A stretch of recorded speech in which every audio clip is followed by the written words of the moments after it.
So Georgina von Etzdorf's design have been worn by rock stars and royalty, including the Rolling Stones, Janet Jackson, and Princess Diana.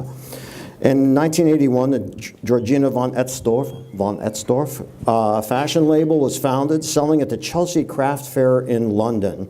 And one of the things to notice here today is that we have someone from South America, someone from South Africa, from South London. You know? So we have people from all over, which is kind of also the global appeal of RTW, which is pretty great. And by the mid-1990s, the company was selling in 400 shops in 25 countries around the world, including Barney's in New York and Selfridges in London. So even those familiar with her designs might be surprised, as I was, to know that Georgina is also an accomplished ukulele player, which is true, right? Well, sort of. No, it's always good to have a fallback position. Yeah, well, Janice can vouch for the ukulele playing. And you began your relationship with RTW back in 1983, right? Yeah. So since, again, by our third miraculous coincidence, we have some clothing here. Tell us about what we're looking at. And I'm going to look like, I feel like I'm looking at paintings. Yep, well, those do come from paintings. I mean, my sort of trajectory in sort of art and then into clothes and textiles and so on came from painting, because I started in that first. And then I suddenly had this idea that I needed to learn a craft, how to actually make something, and use all the equipment that was available in the art college that I went to.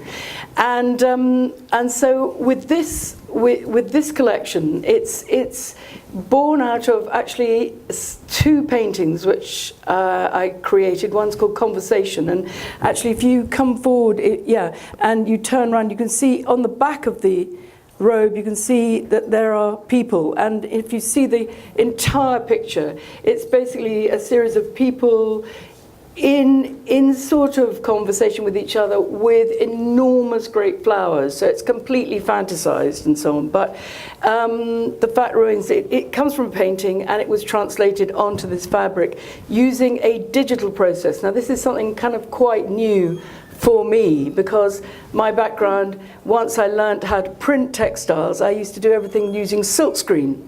And silkscreen is a hand printing process and so on. And the thing I'm wearing now, which is the poppy design, that is printed by silkscreen. And so each individual color is printed separately.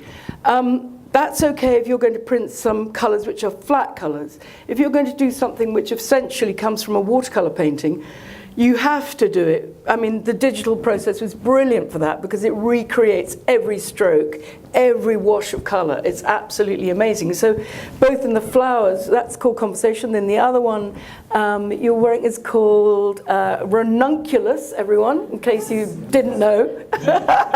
It's quite a tricky word to pronounce, as Linda was proving to me upstairs. She said she was still struggling with it this morning. Anyway, and that came, again, from a painting about this size, from the flowers themselves. And then it was translated through the digital process, i.e. took the painting this size with the flowers about that size, and then we put them through a process which enlarged the whole thing. And then the fabric was printed on this pearl satin to recreate the effect of the flowers. And the important thing when you do a digital print, and I wasn't the one who said this, but luckily I can repeat it because it wasn't me. They said, oh yes, but you see, the thing is about the digital print, if the image itself has been done really brilliantly, to start off with, note brilliantly everyone, then you can enlarge it and you don't see the effect of the digital print, how it's made up of tiny little squares of pixels. And if you come and have a look at this closely, you'll see that it looks just like the brushstroke. So I was very chuffed with that compliment. Anyway, so that's what those are. And the other things that I have in the store at the moment are the new development, which came sort of 10 years after our original company, which is when I first met Janice. Started in '81, I met Janice in '83, and then that company went on for 25 years, and it stopped in 2006. And then there was a big, long break of 10 years, which was brilliant, and I loved it. I didn't do anything involved in fashion or anything at all. And now I've got back together with one of the original partners from the first business, and we've started and we've gone further into homewares. So it's no longer being shown in a fashion context, but it's all about finding things which are sensual and glorious and cozy and snuggling under them and wafting around glamorously at home. But you can also wear that out as a dress. You put a funky belt on it and a pair of heels, and you're ready. So, yep. So tell us a bit about your background. Were you trained in fine art? No, I did 2 sets of foundation, because in the process in England, what you do is you do foundation where you basically try out lots of different mediums, photography and etching and sculpture and ceramics and you name it, you can do anything. And then from that you finally, do a choice at the end of that. And I did 2 lots of that in 2 art schools, one in St Martin's in Charing Cross Road, and the other one was in Camberwell, which is in South East London.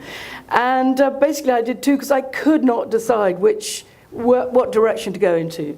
Plus the fact that my first art college was very sort of wacky, and it was all sort of luminous ping pong balls in darkened rooms and grass on knees and prayer mats and everything. So I didn't get a chance to really kind of, sort of develop my drawing or anything like that, because it was all about sort of expressing ourselves by relating to walls.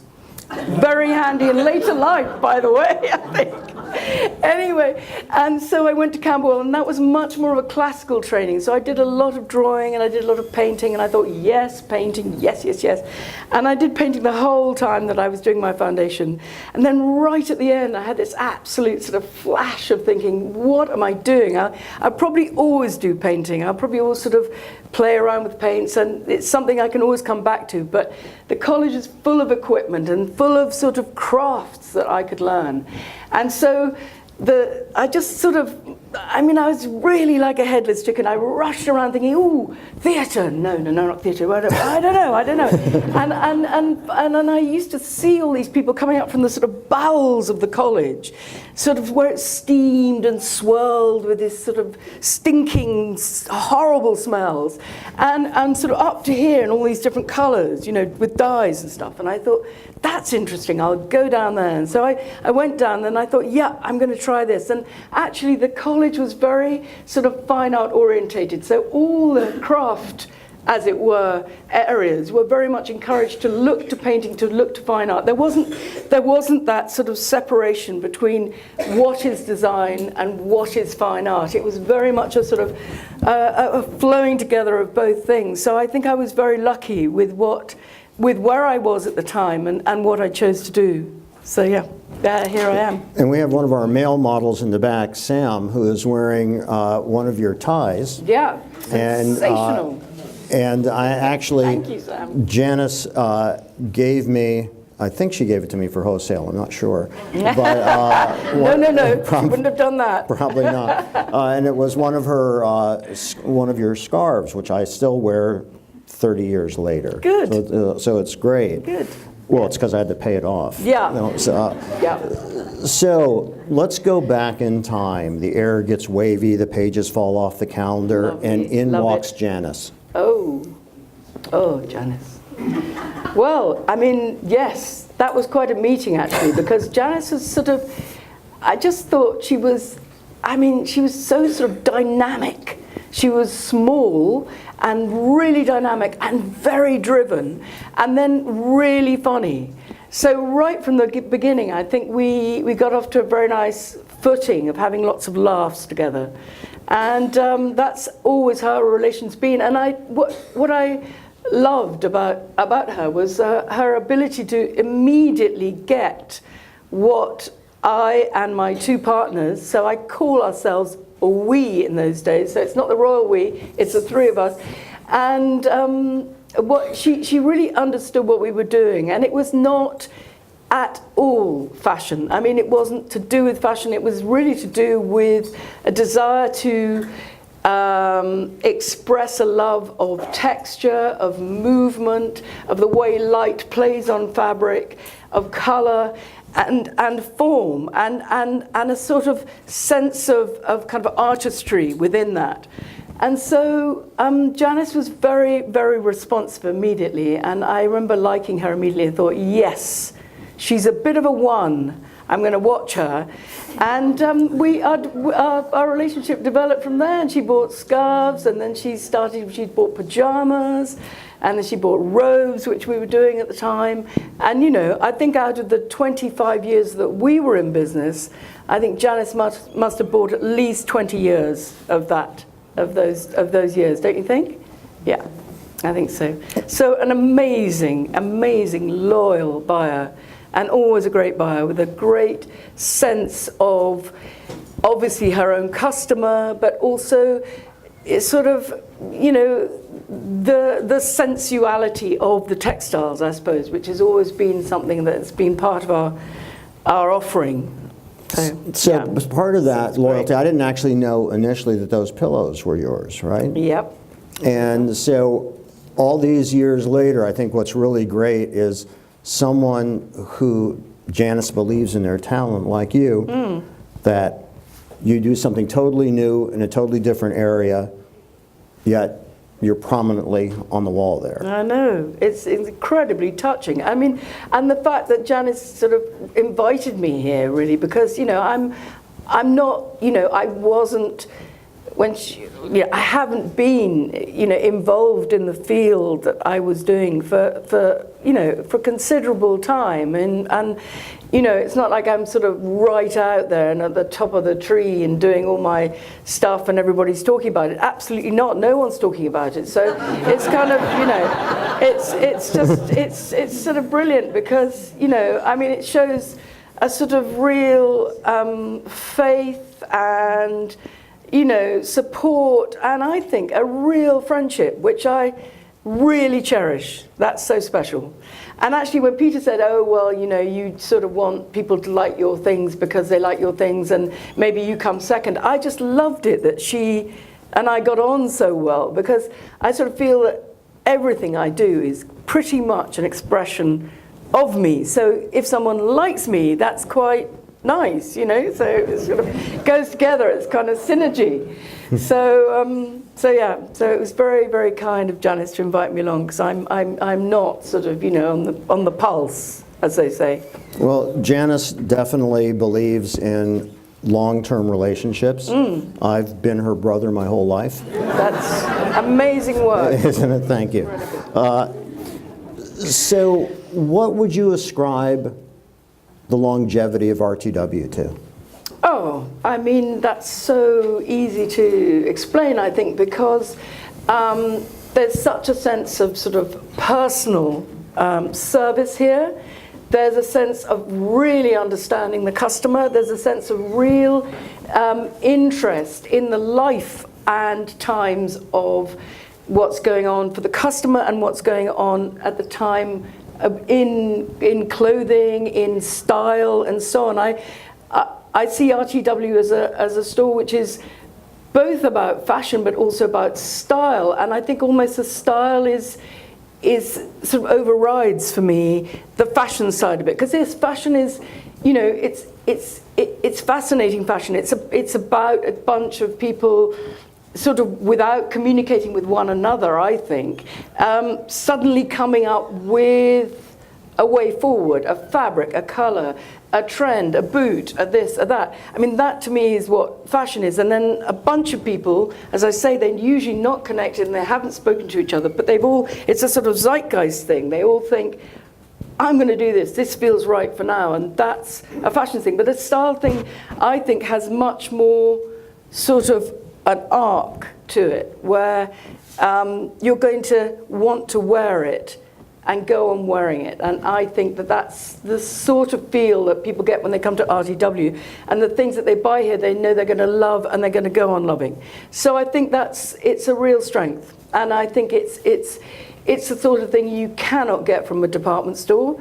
You have to come to an individual who's got a really strong eye and a real strong sense in a completely sort of circular fashion. So both your customer, your area, your suppliers, your sense of what you feel and how that you make them feel, and what you want them to go away feeling and continue feeling. So, and then come back, obviously. So I think Janice does that brilliantly, brilliantly. Very good. I also don't think.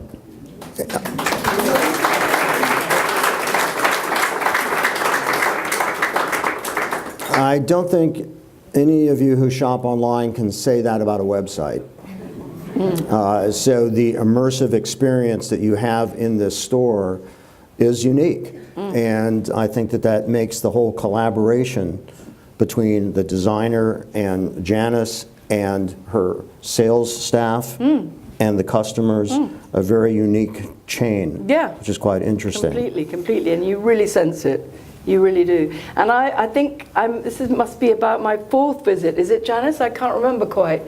But I've been a few times, and each time I felt the same great sort of sense of kind of welcoming and belonging and real focus on the customer, which I think is fabulous. And it makes you feel great as, you know, I mean, I felt great coming in. I wasn't going to buy anything.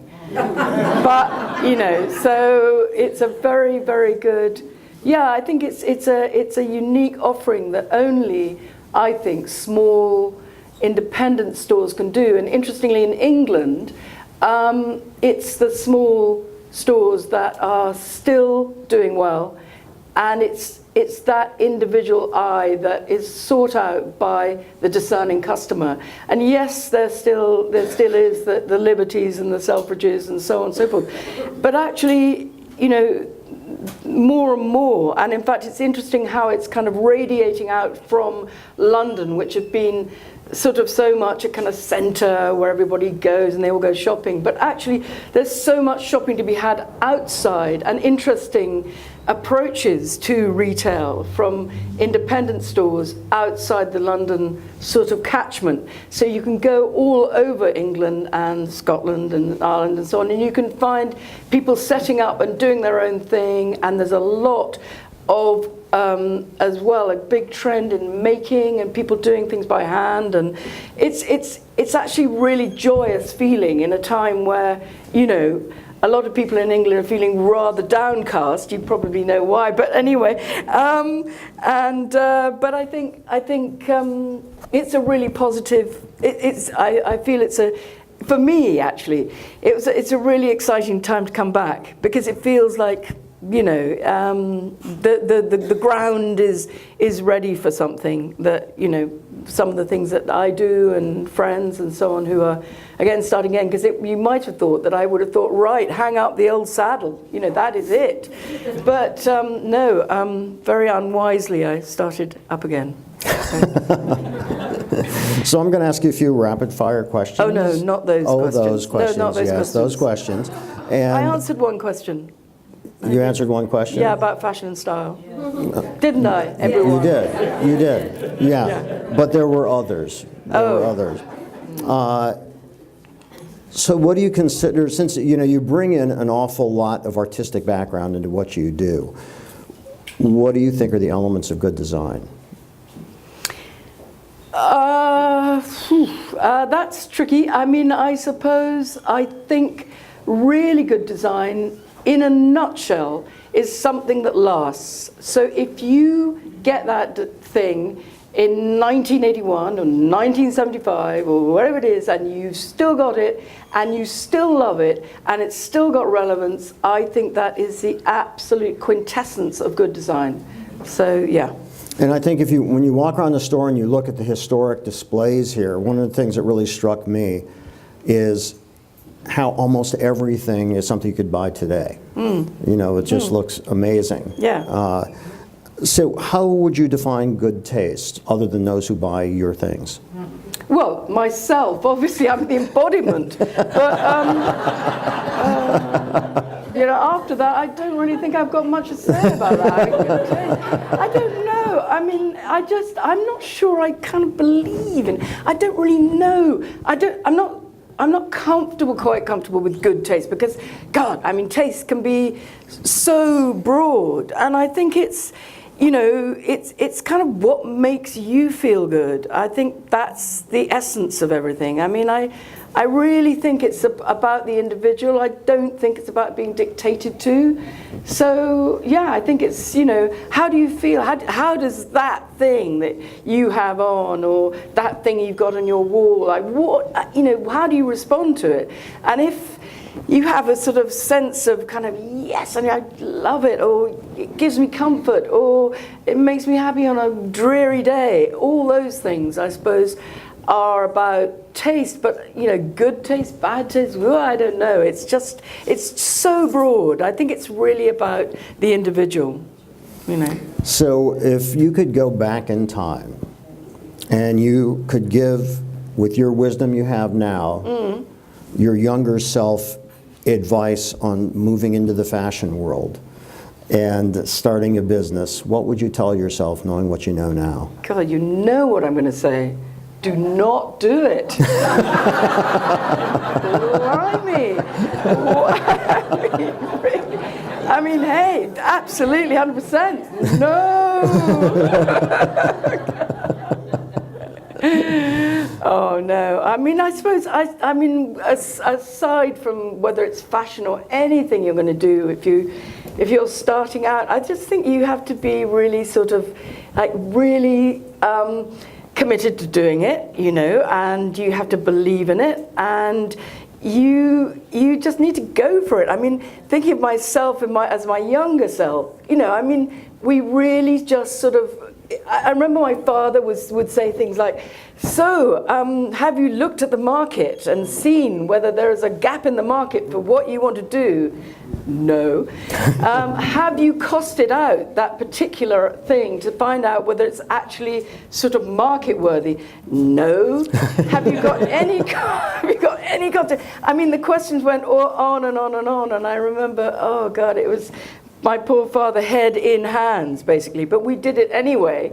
And I think we just sort of went for it, really. And I think I mean, belief in it and just thinking, I'm going to do it anyway. And it wasn't as if we had a huge amount of money, you know, backing us up. But what we had in exchange for money was this sort of, you know, tremendous enthusiasm and sort of determination to get it going. And we were sort of, you know, we were based outside London. We had no sort of profile at all in the scene when we started out, and everything was so sort of kind of, you know, we learned from just doing it, and you know, making huge amounts of blunders, and then sort of like washing over that and kind of sweeping into another thing. So I mean, it was great, and we were lucky because very, very early on, for a start, we sold some fabric to a designer, a Canadian designer actually,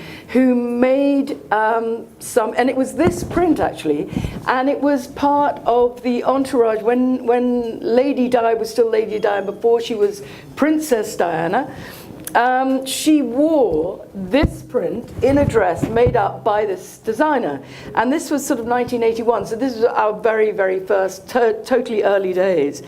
And then the next thing that happened was in 82 we were selling our scarves, and in chiffon, actually, this is chiffon, this is chiffon, this is what chiffon looks like, which is a very nice sort of floaty fabric, and we were selling to a designer called Margaret Howell, who was sort of really responsible for that whole sportswear thing, which I think Ralph Lauren took on from her, my feeling, okay. She's still in business? Oh yeah. Because I've got a whole wardrobe. Oh, have you? Fantastic. Oh, well, you must show me. Yeah. Anyway, so 1982, we were selling a design called Star Wars. And actually, I have the print. The original print is here in the form of a giclée print. It's very beautiful, and I'd love you to look at it. And that went on the cover of Vogue magazine in 1982. And what was quite funny was it was a beauty shot. So you just got the head of the model, and the scarf was wrapped round, sort of Grace Kelly style. And then we looked inside the magazine and we looked at the credits, and it was credited to Margaret Howell. So I rushed up on the first train to London, carrying my grandpa's suitcase, which is a sort of battered old suitcase, with all the scarves inside, and rushed to make an appointment into the Vogue fashion room, terrifying brackets, to show them that it wasn't Margaret Howell, but it was mine. And that's how I made a very, very good friend there, a lifelong friend there, who's fantastic.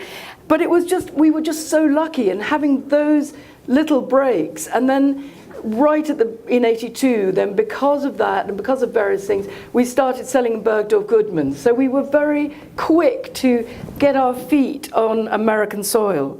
And then obviously with Janice, in 83. So, and so it went on. So we were lucky, very lucky. And any questions for Georgina? Georgina. Yeah? Oh, isn't that a great name? Yes. She's always lovely.